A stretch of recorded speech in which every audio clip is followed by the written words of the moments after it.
ನಿಮ್ಮದು north Indian look ಇದೆ, ನಮ್ಮ ಕ್ಯಾರೆಕ್ಟರ್ಗೆ ಸೂಟೇಬಲ್ ಇಲ್ಲ ಅನ್ನೋ ರಿಜೆಕ್ಷನ್ಸ್ ತುಂಬಾ ಕಂಡುಬಿಟ್ಟಿದ್ದೀನಿ. ತುಂಬಾ ತರ ರಿಜೆಕ್ಷನ್ ಬಂದಿದೆ. ಸೊ ಆ ರಿಜೆಕ್ಷನ್ಸ್ ಎಲ್ಲ ದಾಟಿ ಈ ಕ್ಯಾರೆಕ್ಟರ್ಗೆ ನನಗೆ ಒಂದು ದಿವಸ ಕಾಲ್ ಬಂದಾಗ, ಟು ಬಿ ಫ್ರ್ಯಾಂಕ್, ಈ ಕ್ಯಾರೆಕ್ಟರ್ಗೆ ನಾನು ಸೂಟೇಬಲ್ ಆಗ್ತೀನಾ ಅನ್ನೋ ಕ್ವಶನ್ ನಾನು ಕೇಳಿದ್ದೀನಿ. ಸೊ ನೀವು ಸೆಟ್ಟಿಗೆ ಬನ್ನಿ, ಶೂಟಿಂಗ್ ಆಲ್ರೆಡಿ ಸ್ಟಾರ್ಟ್ ಆಗಿದೆ. ಸಣ್ಣ ಪುಟ್ಟ ಕ್ಯಾರೆಕ್ಟರಲ್ಲಿ ಓಕೆ ಸೆಟ್ಟಲ್ಲಿ ವರ್ಕ್ ಮಾಡಿ ಬೇರೆಯವ್ರನ್ನ ನೋಡಿ ಕಲ್ತಿರೋದೇ ಜಾಸ್ತಿ ನಾನು. ಆ್ಯಂಡ್ ನನ್ನನ್ನು ಲೈಕ್ ಒಂದು ಮಗು ಥರ ತಿದ್ದಿ ಈ ಕ್ಯಾರೆಕ್ಟರ್ಗೆ ಫಿಟ್ ಮಾಡಿರೋದು ಪೀಟರ್ ಟೀಮ್.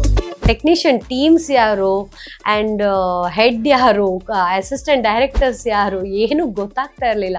ಯಾಕಂದರೆ ಎಲ್ಲರೂ ರೈನ್ ಕೋಟ್ ಹಾಕೊಂಡು ವರ್ಕ್ ಮಾಡ್ತಾ ಇದ್ದಾರೆ. ಯಾಕಂದರೆ ಅಷ್ಟು ಮಳೆ ನಾನ್ ಸ್ಟಾಪ್ ಹೊಡಿತಾ ಇದೆ. ಸೊ ನನ್ನ ಫೇಸ್ ಬಗ್ಗೆ ನಾನು ತುಂಬ ನೆಗೆಟಿವ್ ಫೀಡ್ಬ್ಯಾಕ್ಸ್ ಕೇಳ್ಪಟ್ಟಿದ್ದೀನಿ. ಯಾಕಂದರೆ 80% ಆಫ್ ಮೂವಿ ಟೀಮ್ಗಳು ನನಗೆ ರಿಜೆಕ್ಷನ್ ಕೊಟ್ಟಿರೋದು, ನಮ್ಮ ಸ್ಟೋರಿಗೆ ನಿಮ್ಮ ಫೇಸ್ ಸೆಲೆಕ್ಷನ್ ಆಗಲಿಲ್ಲ, ಸಾರಿ.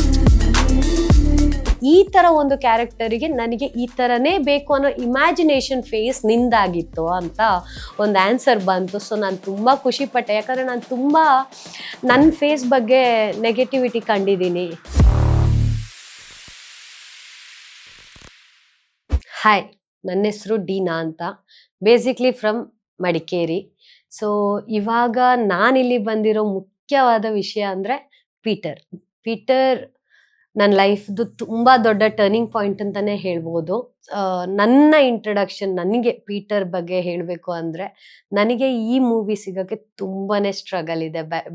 ಬ್ಯಾಕಲ್ಲಿ ನನ್ನ ಎಲ್ಲ ಸ್ಟ್ರಗಲ್ ಕಳೆದು ಇಂಥ ಒಂದು ಟೀಮ್ ಜೊತೆಗೆ ಈ ಥರ ಒಂದು ಕ್ಯಾರೆಕ್ಟರ್ ನನಗೆ ಸಿಕ್ಕಿರೋದು ತುಂಬ ಖುಷಿ ಆಗ್ತಾ ಇದೆ. And I should thankful for entire team. ನನ್ನನ್ನು ಚೂಸ್ ಮಾಡಿ ಈ ಕ್ಯಾರೆಕ್ಟರ್ಗೆ ನಾನು ಫಿಟ್ ಆಗ್ತೀನಿ ಅಂತ ನಾನಂತೂ ಎಲ್ಲೂ ಅಂದ್ಕೊಂಡಿರಲಿಲ್ಲ. ಬಟ್ ಫಿಟ್ ಆಗೇ ಆಗ್ತೀನಿ, ನನ್ನ ಕೈಯಿಂದ ಮಾಡಿಸ್ಬೋದು ಅನ್ನೋ ಕಾನ್ಫಿಡೆಂಟ್ ಆ ಡೈರೆಕ್ಟರಿಗೆ ಇದ್ದಿದ್ದರಿಂದ, ಸುಕೇಶ್ ಶೆಟ್ಟಿ ಸರ್ಗೆ ನಾನು ಎಷ್ಟು ಥ್ಯಾಂಕ್ಫುಲ್ ಆದರೂ ಅದು ಕಮ್ಮಿನೇ ಅಂತಲೇ ಹೇಳ್ಬೋದು.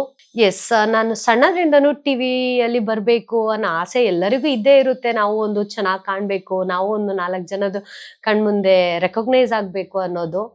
ಹಾಗೆಯೇ ನನ್ನದು ಒಂದು ಸಣ್ಣ ಡ್ರೀಮಿಂದ ಸ್ಟಾರ್ಟ್ ಆಗಿದೆ ಮಾಡ್ಲಿಂಗ್. ಸೊ ಮಾಡ್ಲಿಂಗ್ ಮಾಡ್ತಾ ಮಾಡ್ತಾ ಫೋಟೋ ಶೂಟ್ಸ್, ಆ್ಯಂಡ್ ನಾನು ಬೇಸಿಕ್ಲಿ ಸೌತ್ ಇಂಡಿಯನ್ ಮಡಿಕೇರಿ ಹುಡುಗಿ ಆಗಿರೋದ್ರಿಂದ ನನ್ನ ಫೇಸು ಇಲ್ಲಿ ಲೋಕ್ಯಾಲಿಟಿ ಇದಕ್ಕೆ ಸೂಟ್ ಆಗ್ತಾ ಇರಲಿಲ್ಲ. ಆಲ್ಮೋಸ್ಟ್ ಎಲ್ಲರೂ ನೋಡಿದವರು, ಮೇಡಮ್ ನಿಮ್ಮದು ಫಾರಿನರ್ ಲುಕ್ ಇದೆ ಆ್ಯಂಡ್ ನಿಮ್ಮದು ನಾರ್ತ್ ಇಂಡಿಯನ್ ಲುಕ್ ಇದೆ, ನಮ್ಮ ಕ್ಯಾರೆಕ್ಟರ್ಗೆ ಸೂಟೇಬಲ್ ಇಲ್ಲ ಅನ್ನೋ ರಿಜೆಕ್ಷನ್ಸ್ ತುಂಬ ಕಂಡುಬಿಟ್ಟಿದ್ದೀನಿ. ತುಂಬ ಥರ ರಿಜೆಕ್ಷನ್ ಬಂದಿದೆ. ಸೊ ಆ ರಿಜೆಕ್ಷನ್ಸ್ ಎಲ್ಲ ದಾಟಿ ಈ ಕ್ಯಾರೆಕ್ಟರ್ಗೆ ನನಗೆ ಒಂದು ದಿವಸ ಕಾಲ್ ಬಂದಾಗ, ಟು ಬಿ ಫ್ರ್ಯಾಂಕ್, ಈ ಕ್ಯಾರೆಕ್ಟರ್ಗೆ ನಾನು ಸೂಟೇಬಲ್ ಆಗ್ತೀನಾ ಅನ್ನೋ ಕ್ವಶನ್ ನಾನು ಕೇಳಿದ್ದೀನಿ. ಸೊ ನೀವು ಸೆಟ್ಟಿಗೆ ಬನ್ನಿ, ಶೂಟಿಂಗ್ ಆಲ್ರೆಡಿ ಸ್ಟಾರ್ಟ್ ಆಗಿದೆ ಅಂದಾಗ ನನಗೇನೋ ಒಂಥರ ಖುಷಿ ಆಯಿತು. ಯಾಕಂದರೆ ಇದುವರೆಗೆ ಬಂದ ಆಪರ್ಚುನಿಟಿ ಆ್ಯಂಡ್ ಸಿಕ್ಕಿರೋ ಆಪರ್ಚುನಿಟಿನ ಯಾವುದನ್ನು ನಾನು ಮಿಸ್ ಮಾಡ್ಕೊಂಡಿಲ್ಲ. ಹೇಗೋ ವರ್ಕ್ ಮಧ್ಯದಲ್ಲಿ ಬ್ಯಾಲೆನ್ಸ್ ಮಾಡಿಕೊಂಡು ಡೇಟ್ಸ್ನ ಫ್ರೀ ಮಾಡಿಕೊಂಡು ನಾನು ಶೂಟಿಂಗಿಗೆ ಖಂಡಿತ ಹೋಗಿದ್ದೀನಿ.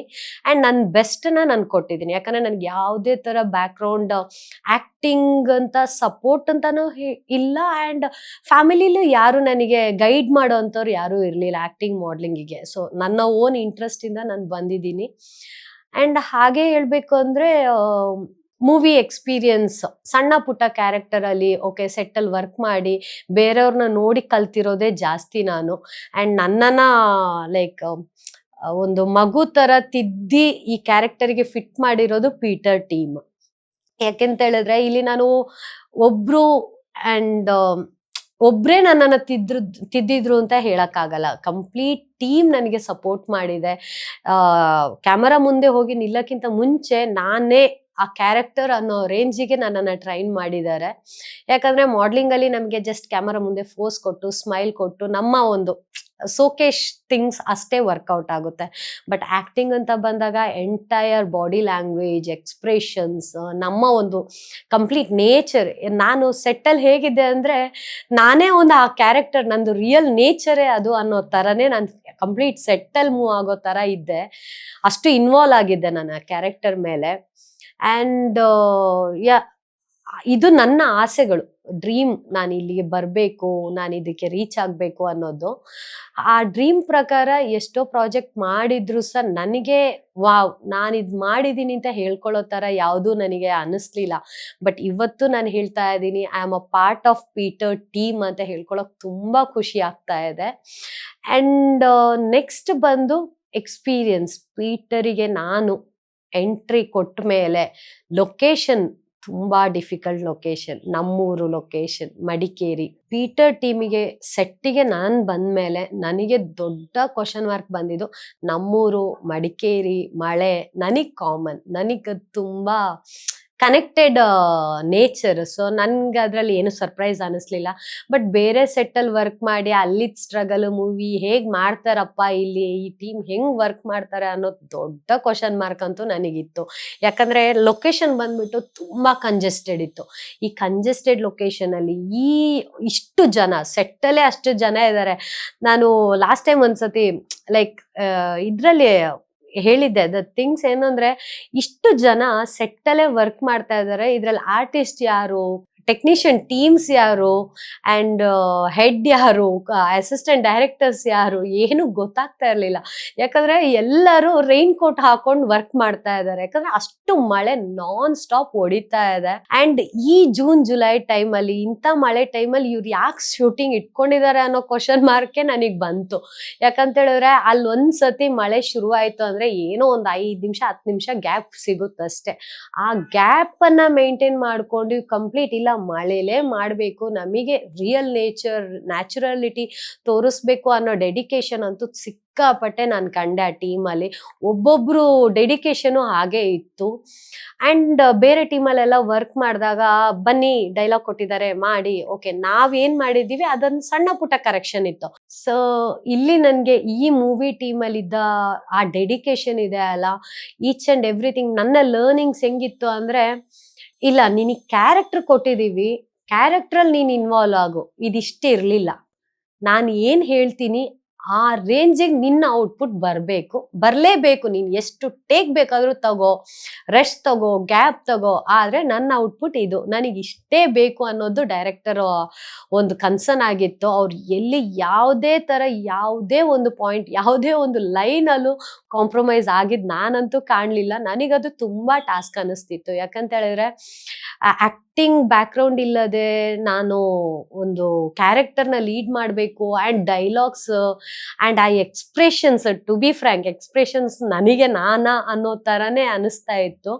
ಯಾಕಂದ್ರೆ ಸರ್ ಅಷ್ಟು ಪರ್ಟಿಕ್ಯುಲರ್ ಆಗಿದ್ರು. ಸರ್ ಹೇಳಿದ್ರು, ನಾನು ಶೂಟಿಂಗ್ ಎಲ್ಲ ಮುಗ್ದಾದ್ಮೇಲೆ ನೆಕ್ಸ್ಟ್ ಒಂದ್ಸತಿ ನಾನು ಸರ್ನ ಕೇಳಿದ್ದೆ, ಸರ್ ನನ್ನನ್ನೇ ಯಾಕೆ ಚೂಸ್ ಮಾಡಿದ್ರಿ ಅಂತ. ಇಲ್ಲ, ಎಷ್ಟೋ ಆಡಿಷನ್ ಆಗಿದೆ, ಎಷ್ಟೋ ಸೆಲೆಕ್ಷನ್ ಥಿಂಗ್ಸ್ ನಡೆದಿದೆ, ಆದ್ರೆ ಈ ತರ ಒಂದು ಕ್ಯಾರೆಕ್ಟರಿಗೆ ನನಗೆ ಈ ತರನೇ ಬೇಕು ಅನ್ನೋ ಇಮ್ಯಾಜಿನೇಷನ್ ಫೇಸ್ ನಿಂದಾಗಿತ್ತು ಅಂತ ಒಂದು ಆನ್ಸರ್ ಬಂತು. ಸೊ ನಾನು ತುಂಬಾ ಖುಷಿ ಪಟ್ಟೆ. ಯಾಕಂದ್ರೆ ನಾನು ತುಂಬಾ ನನ್ನ ಫೇಸ್ ಬಗ್ಗೆ ನೆಗೆಟಿವಿಟಿ ಕಂಡಿದ್ದೀನಿ. ಸೊ ನನ್ನ ಫೇಸ್ ಬಗ್ಗೆ ನಾನು ತುಂಬಾ ನೆಗೆಟಿವ್ ಫೀಡ್ಬ್ಯಾಕ್ಸ್ ಕೇಳ್ಪಟ್ಟಿದ್ದೀನಿ. ಯಾಕಂದ್ರೆ 80% ಆಫ್ ಮೂವಿ ಟೀಮ್ಗಳು ನನಗೆ ರಿಜೆಕ್ಷನ್ ಕೊಟ್ಟಿರೋದು, ನಮ್ಮ ಸ್ಟೋರಿಗೆ ನಿಮ್ಮ ಫೇಸ್ ಸೆಲೆಕ್ಷನ್ ಆಗ್ಲಿಲ್ಲ, ಸಾರಿ, ನೆಕ್ಸ್ಟ್ ಟೈಮ್ ನಾವು ಟ್ರೈ ಮಾಡೋಣ. ಏನಾದ್ರೂ ಇದ್ರೆ ಓಕೆ, ನಿಮಗೆ ಅಂತಾನೆ ಸಪ್ರೇಟ್ ಸ್ಟೋರಿ ಏನಾದ್ರೂ ಮಾಡಿದ್ರೆ ಖಂಡಿತ ನಾವು ಕರಿತೀವಿ. ಈ ತರ ರಿಜೆಕ್ಷನ್ಸ್ ತುಂಬಾ ಕಂಡಿರೋದ್ರಿಂದ ಈ ಹಳ್ಳಿ ಕ್ಯಾರೆಕ್ಟರ್, ಈ ತರ ಒಂದು ಫ್ಯಾಮಿಲಿಲಿ ನಾನ್ ಫಿಟ್ ಆಗ್ತೀನ ಅನ್ನೋ ಕ್ವಶನ್ ಮಾರ್ಕ್ ಇದೆ. ಅಂಡ್ ನಿಮಿಗೂ ಆ ಕ್ವಶನ್ ಮಾರ್ಕ್ ಖಂಡಿತ ಇರ್ಬೋದು. ಯಾಕಂದ್ರೆ ಐ ಆಮ್ ಅ ಮಾಡೆಲ್. ನನ್ನ ಒಂದು ಫೇಸ್, ನನ್ನ ಒಂದು ಥಿಂಗ್ಸ್ ಈ ಪೀಟರ್, ಈ ಫ್ಯಾಮಿಲಿ ಓರಿಯೆಂಟೆಡ್ ಮೂವಿಯಲ್ಲಿ ಹೇಗ್ ತೋರಿಸಿರ್ಬೋದು ಅನ್ನೋದು ಖಂಡಿತ ನೀವು ಥಿಯೇಟರ್ ಬಂದು ನೋಡಿದ್ರೆ ನಿಮಗೆ ಆ ಎಕ್ಸ್ಪೀರಿಯನ್ಸ್ ನಾ ಕೊಟ್ಟೆ ಕೊಡ್ತೀನಿ. ಅಂಡ್ ಟೀಮ್ ಆ ಒಂದು ಔಟ್ಪುಟ್ನ ಕೊಟ್ಟಿದೆ ಅನ್ನೋ ಗ್ಯಾರಂಟಿ ನನಗಿದೆ. ಅಂಡ್ ಇನ್ನು ಹೇಳ್ಬೇಕಂದ್ರೆ ಡೈರೆಕ್ಟರ್. ಸೊ ನಾನು ಹೇಳ್ದ ಪ್ರಕಾರ ಸ್ಕ್ರಿಪ್ಟ್ ಇದೆ, ಇದನ್ನ ಹೀಗೆ ಕೊಡ್ಬೇಕು. ಸೊ ಕೆಲವೊಂದು ಕಡೆ ಡೈಲಾಗ್ ಮಿಸ್ ಆದ್ರೂ ಸಹ ಅವರು ನನ್ನನ್ನ ಆ ಒಂದು ಕ್ಯಾರೆಕ್ಟರ್ ಇಂದ ಹೊರಗ್ ಬರಕ್ ಬಿಡ್ಲಿಲ್ಲ. That's okay. ಅದನ್ನ ಮತ್ತೇನು ಸ್ಟೋರಿ ಲೈನ್ಸ್ ಥಿಂಗ್ಸ್ನ ಓವರ್ ರೈಟ್ ಮಾಡಿ ನನಗೆ ಯಾವ ಥರ ಈಸಿ ಮಾಡಿ ಕೊಡ್ಬೋದು, ಅಂದರೆ ನನಗೆ ಆ ಡಿಫಿಕಲ್ಟಿ ಯಾವಾಗ ಫೇಸ್ ಮಾಡ್ತಾ ಇದ್ದೆ ಅದನ್ನು ಈಸಿ ಮಾಡಿ ಕೊಟ್ಟು ಓಕೆ ಇದನ್ನು ಈ ಥರ ಓವರ್ ರೈಟ್ ಮಾಡಿಬಿಟ್ಟು ನನಗೆ ತುಂಬ ಹೆಲ್ಪ್ ಮಾಡಿದ್ದಾರೆ. ಇದ್ರ ಜೊತೆಗೆ ನಾನು ಅಸಿಸ್ಟೆಂಟ್ ಡೈರೆಕ್ಟರ್ಸ್ ಬಗ್ಗೆ ಹೇಳಲೇಬೇಕು. ಅವರು ನನಗೆ ಡೈರೆಕ್ಟರ್ ಮುಂದೆ ಹೋಗಿ ನಿಲ್ಲೋ ತನಕ ನನ್ನನ್ನು ಅವರು ಶಾರ್ಪ್ ಮಾಡಿದ್ದಾರೆ. ಇದಕ್ಕೆ ಇಷ್ಟು ಈ ಡೈಲಾಗ್ ಹಿಂಗೆ ಇದು ಅದು ಅಂತ ಅಷ್ಟು ನೀಟಾಗಿ ನನಗೆ ಸ್ಟೋರಿ ನರೇಟ್ ಮಾಡಿ ನನ್ನನ್ನು ಆ ಒಂದು ಸಿಚುವೇಶನ್ಸ್ ಥಿಂಗ್ಸಿಗೆ ಇದು ಮಾಡಿದ್ರು. ಆ್ಯಂಡ್ ಕ್ಯಾಮರಾ ಟೀಮ್ಗಳು ಅವರು ನನಗೆ ಕ್ಯಾಮರಾನ ಹೇಗೆ ಹ್ಯಾಂಡಲ್ ಮಾಡಬೇಕು, ಎಲ್ಲಿಂದ ಎಲ್ಲಿಗೆ ಲುಕ್ ಕೊಡಬೇಕು, ಯಾವ ಲಿಮಿಟಲ್ಲಿ ಕೊಡಬೇಕು, ಎಷ್ಟು ಇಂಚು ನನಗೆ ಹೆಲ್ಪ್ ಮಾಡಿದ್ದಾರೆ. ಯಾಕಂದರೆ ನಾನು ಕ್ಯಾಮರಾಮ್ಯಾನ್ ಒಬ್ಬರನ್ನೇ ಹೇಳೋಕ್ಕಾಗಲ್ಲ, ಈವನ್ ಅದ್ರ ಸುತ್ತಮುತ್ತ ಇದ್ದ ಗೈಡೆನ್ಸ್ ತುಂಬ ಚೆನ್ನಾಗಿ ನನಗೆ ಹೆಲ್ಪ್ ಆಯಿತು. ಆ್ಯಂಡ್ ನಾನು ಪೀಟರ್ ಮೂವಿ ನನಗೊಂದು ದೊಡ್ಡ ಲೆಸನ್, ನನ್ನ ಒಂದು ಲೈಫಿಗೆ ತುಂಬ ಒಂದು ದೊಡ್ಡ ಲರ್ನಿಂಗ್ ಮೂವಿ ಕರಿಯರಿಗೆ. ಆ್ಯಂಡ್ ಇನ್ನೊಂದು ಹೇಳಬೇಕು ಅಂದರೆ ಕ್ಯಾರೆಕ್ಟರ್ ಬೇಸಿಸಲ್ಲಿ ನನಗೆ ಏನು ವರ್ಕ್ ಆಗ್ತಿತ್ತು ಅಂದರೆ, ನನಗೆ ಕೊಟ್ಟಿರೋ ಕ್ಯಾರೆಕ್ಟರ್ ತುಂಬ ಅಪೋಸಿಟ್ ನೇಚರ್. ನನಗೆ ನನ್ನ ಒಂದು ರಿಯಲ್ ನೇಚರ್ಗಿಂತ ನನಗೆ ಕೊಟ್ಟ ಕ್ಯಾರೆಕ್ಟರ್ ತುಂಬ ಅಪೋಸಿಟ್ ಆಗಿತ್ತು. ಸೊ ನಾನು ಇದನ್ನು ಫ್ಯಾಮಿಲಿಲಿ ಹೇಳಿದ್ದೆ, ನನ್ನ ಒಂದು ಮಮ್ಮಿ ಈ ಥರ ಕ್ಯಾರೆಕ್ಟರ್ ಬಂದಿದೆ, ನಾನು ಮಾಡ್ತೀನಾ ಇಲ್ವಾ ನನಗೆ ಗೊತ್ತಿಲ್ಲ, ನನಗೆ ತುಂಬ ನರ್ವಸ್ ಆಗ್ತಿದೆ ಅಂತ ನಾನು ಎವ್ರಿ ಮೂಮೆಂಟ್ ನಂದು ಶಾರ್ಟ್ ಆಗಿ ಬಂದ ತಕ್ಷಣ ನನ್ನ ಮಮ್ಮಿಗೆ ಫೋನ್ ಮಾಡಿ ಹೇಳ್ತಿದ್ದೆ, ಮಮ್ಮಿ ಈ ಥರ ಆಯಿತು, ಹಿಂಗಾಯಿತು, ಇವತ್ತು ಇದಾಯಿತು. ಯಾಕಂದರೆ ಹೇಳ್ಕೊಳಕ್ ಆಗದಷ್ಟು ಎಕ್ಸ್ಪೀರಿಯನ್ಸ್ ನನಗೆ ಅಲ್ಲಿ ಆಗೋಗ್ಬಿಟ್ಟಿದೆ. ಒಂದೊಂದು ಶಾರ್ಟಲ್ಲೂ ನನಗೊಂದು 100s ಆಫ್ ಎಕ್ಸ್ಪೀರಿಯನ್ಸ್ ಆಗ್ತಾ ಇತ್ತು. ನಾನು ಫೋನ್ ಮಾಡಿ ಹೇಳ್ಕೊಳ್ಳೋದ್ರಲ್ಲೇ ಒಂದು ಖುಷಿ ಆಗ್ತಿತ್ತು, ಮಮ್ಮಿ ಈ ಥರ ಆಯ್ತು ಇವತ್ತು, ಡೈರೆಕ್ಟರ್ ಇಷ್ಟು ಗೈಡ್ ಮಾಡಿದ್ರು, ನನ್ನ ಕ್ಯಾರೆಕ್ಟರ್ ಹಿಂಗಿತ್ತು, ನನ್ನ ಸ್ಟೋರಿ ಲೈನ್ ಹಿಂಗಿತ್ತು ಅಂತ. ಆರ್ಟಿಸ್ಟ್ ಎಕ್ಸ್ಪೀರಿಯನ್ಸ್ ಸಿಕ್ಕಾಪಟ್ಟೆ ಚೆನ್ನಾಗಿತ್ತು, ಸಿಕ್ಕಾಪಟ್ಟೆ ಮೆಮೊರೇಬಲ್ ಆಗಿ ಲೈಫ್ ಟೈಮಿಗೆ ಉಳ್ಕೊಂಡಿದೆ. ನಾನು ಯಾವಾಗಲೂ ಕೇಳ್ತಿದ್ದೆ, ಸರ್ ಯಾವಾಗ ರಿಲೀಸ್ ಎನಿ ಟೈಮ್ ನನ್ನ ಫಸ್ಟ್ ಕ್ವಶನ್ನೇ ಇರ್ತಿದ್ದಿದ್ದು ರಿಲೀಸ್ ಯಾವಾಗ ಅಂತ. ಇವಾಗ ನಿಮ್ಮಲ್ಲಿ ಕ್ವಶನ್ ಇರ್ಬೋದು, ನಾವು ಯಾಕೆ ಥಿಯೇಟರ್ಗೆ ಬರಬೇಕು, ಯಾಕಂದರೆ ಎಲ್ಲ ಥರ OTT ಪ್ಲ್ಯಾಟ್ಫಾರ್ಮ್ಸ್ ಇದೆ, ಇವತ್ತು ನಾಳೆ ಬಂದುಬಿಡುತ್ತೆ ಮೂವಿ, ಯಾಕೆ ನಾವು ನೋಡಬೇಕು ಅಂತ. ಪೇರೆಂಟ್ಸ್ ಮೇಲೆ ಅದು ಆ ಫೀಲ್ ಎಲ್ಲರ ಪೇರೆಂಟ್ಸಿಗೂ ಅವರ ಲವ್ನ ಎಕ್ಸ್ಪ್ರೆಸ್ ಮಾಡಲ್ಲ. ಟು ಬಿ ಫ್ರ್ಯಾಂಕ್, ನಾನು ನನ್ನ ಅಮ್ಮನ ಯಾವತ್ತೂ ಹೋಗಿ mummy I love you express ಯಾವತ್ತೂ ಮಾಡಲಿಲ್ಲ. ಆ್ಯಂಡ್ ಅವರಿಗೆ ಎಷ್ಟು ಗೊತ್ತಿದೆಯೋ ಇಲ್ವೋ ಗೊತ್ತಿಲ್ಲ.